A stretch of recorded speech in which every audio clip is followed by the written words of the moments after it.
Welcome again, Sagittarius. It's March 2020. I'm Dadhichi from astrology.com.au. And if you take a look at your horoscope this month, there are some pretty important changes, and especially when we take note of the huge stellium or planetary traffic jam, as I refer to it, in your second house of finance, income, and value system.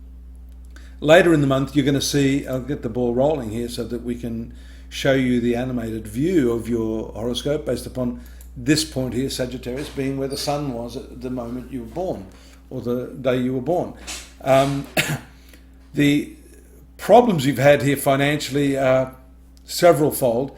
The South Node has to do with what you have to lose in life. Here you see it has been transiting this second house. So you haven't been able to make the leap of faith perhaps, or to consolidate your finances. And of course, having Saturn here as well, that's not great. It actually inhibits your earning ability.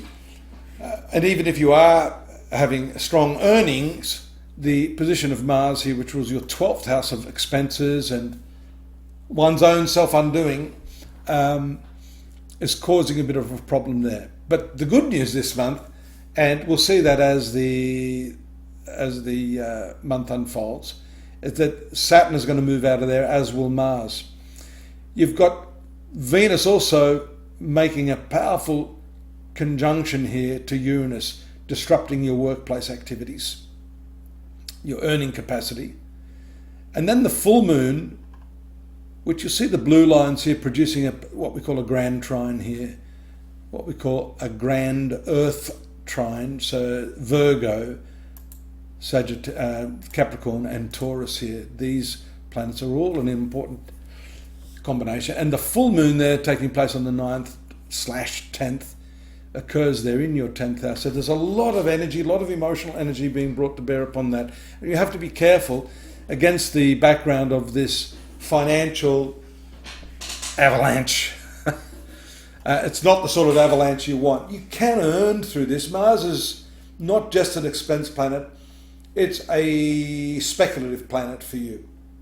So I'd be saying you've got to be careful. The other point I have overlooked here was that Mercury had been going in its retrograde motion for most of the first part of the month. Here we see after the 10th, 11th, 12th, it's in its normal course again, moving back out of this third house of contracts. Now, up until the middle of the month, I'd be suggesting you hold off any renegotiation or approach to your employers or partners about any change in your contractual obligations. After this, you see here it's at the very last degree of Aquarius. Then it will move into, as it does there on the 16th, into the debilitation sign of Pisces. It's not comfortable in Pisces, however, because it's in the angle 1, 2, 3, 4. It actually gains what we call a cancellation of that debilitation. And so actually it's going to lift you up, and you are able to make some great strides in that respect. You must understand that Mercury for you rules your relationships and your profession simultaneously. Keep your eye on this, because as the moon swings around here into this part of the zodiac, a few things are going to happen in the last few days of the month. Firstly, the movement of the sun, that's on the heels of this movement of Mercury, and a couple of days later, the movement of Saturn, which I was talking about at the beginning. So the ingress, or the transit of the sun into Aries, is very powerful. It's really your best spiritual planet, and brings a great deal of creative vitality to the chart around the 21st, which is when the sun moves. Here you'll see there's a whole lot of idealism going on. You've got the Mercury, Neptune, moon, very dark moon here in the domestic area.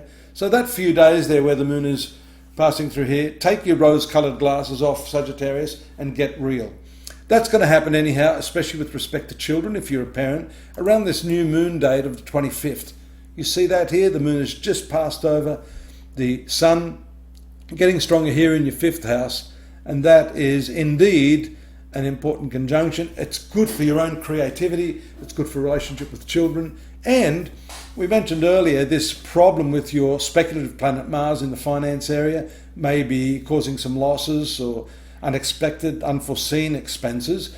The ruler of the ninth house of good fortune and good karma is here in the speculative area. That's going to offset this a little. You still need to be a little careful. I would be suggesting you wait until the very last day of the month, which is the 31st, when you will see Mars moving out of this combative zone, its influence on your finances, into this third house. Now you have, and we'll get into that next month, but you will have some frustrations associated with the conjunction of Mars and Saturn in your communication, in your journeys, in your relationships with your neighbours or your siblings as the transit takes place. And let me just move that as we do there on the 31st.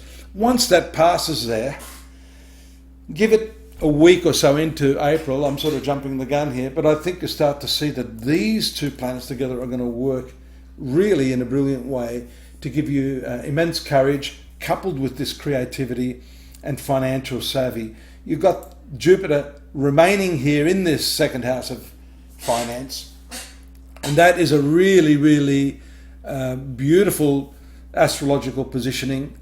It was there all through the month, but if you recall, we had all of these other planets muddying up the waters of that pure, beautiful Jupiterian energy, which is your ruling planet. So that's it from me, just what I call the Oracle Express. We have more on the month of March for you, Sagittarius, at astrology.com.au. I'd love you to join me there. Drop me a line, subscribe. If you need a personal reading, I'm here at your disposal. Just drop me a line as well and we can organise that for you to see precisely, uniquely, individually, personally how these transits are working for you, not just through March, but for the coming year and years henceforth. See you next month. Bye-bye.